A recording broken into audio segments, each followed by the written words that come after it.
Assalamualaikum warahmatullahi wabarakatuh. Bagaimana kabarnya semuanya? Welcome back to our channel Forum Intelektual Muda. Hari ini kita akan membahas terkait anak muda yang rentan terpapar gerakan terorisme. Aksi-aksi terorisme saat ini tetap menjadi momok menakutkan bagi seluruh negara-negara di dunia. Tanda-tanda bahwa aksi terorisme akan hilang di muka bumi belum terlihat jelas. Jaringan-jaringan sel-sel teroris terus tumbuh berkembang dan mengalami regenerasi. Bahkan, mereka menyasar para anak-anak muda untuk dijadikan anggota barunya.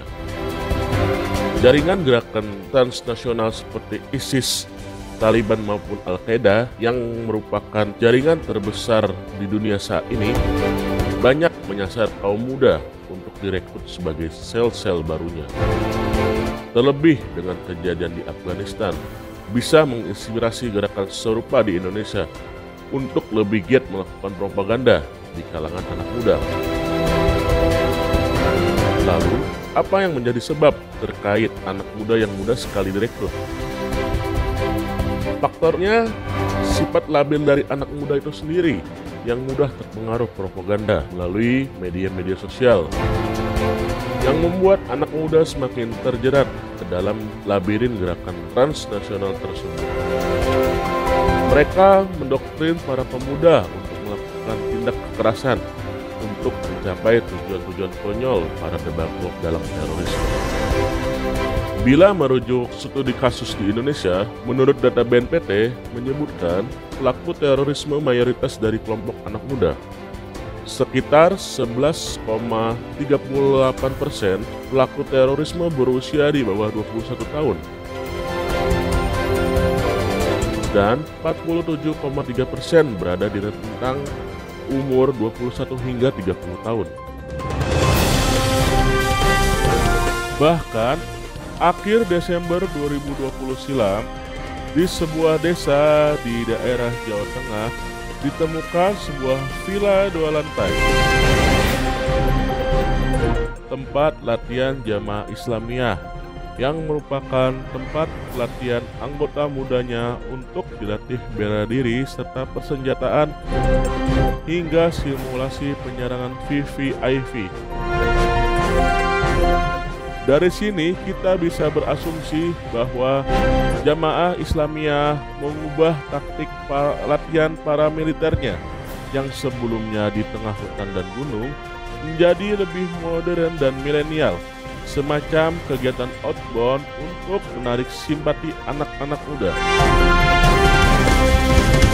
Lalu apa yang harus kita lakukan? Keterlibatan anak muda dalam aksi terorisme menjadi sinyal darurat bagi pemerintah untuk mengantisipasinya. Sehingga diperlukan dua pendekatan, yakni hard power dan soft power, di mana hard power sudah menjadi tugas utamanya para aparat penegak hukum dengan melakukan penindakan secara tegas bila melihat gejala dari setiap gerakan tersebut, dengan mengeluarkan early warning dan early detection agar bisa mengantisipasi setiap kerawanan yang ada.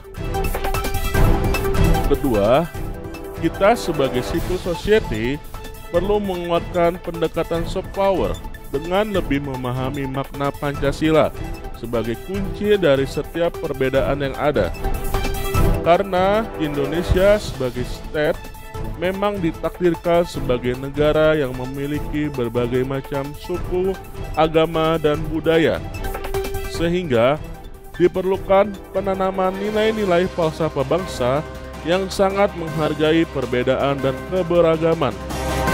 Ibarat kita analogikan sebagai sebuah jembatan yang memiliki tujuan untuk mengakomodir perbedaan untuk menjadi kesatuan yang utuh.